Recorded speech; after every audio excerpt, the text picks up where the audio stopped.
The North Carolina House of Representatives approved a bill on Wednesday that would prohibit transgender women and girls from participating in sports teams that match their gender identity.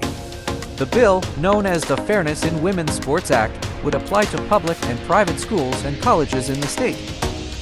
The bill states that a student's sex shall be determined by their reproductive biology and genetics at birth, and that sports teams shall be designated as for males, men or boys, females, women or girls, or co-ed or mixed. I would say we know them, we understand them.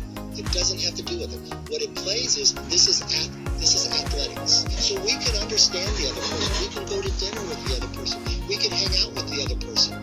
But there's a reason why Title IX was created. There's a reason why there's men and women's sports. There's a reason why there's a professional basketball for men and women. It's about fairness. The bill also allows students who are harmed by a violation of the bill to sue for damages.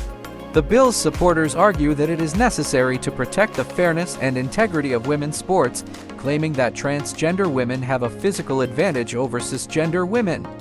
They cite the example of Riley Gaines, a former collegiate swimmer at the University of Kentucky, who competed against Leah Thomas, a transgender woman, and lost.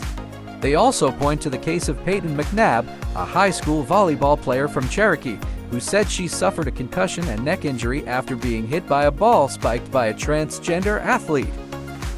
The bill's opponents contend that it is discriminatory and harmful to transgender youth who already face stigma and exclusion.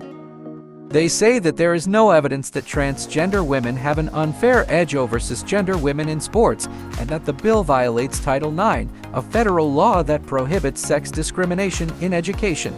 They also note that the North Carolina High School Athletic Association has approved about 15 transgender students to play sports following a formal petition process.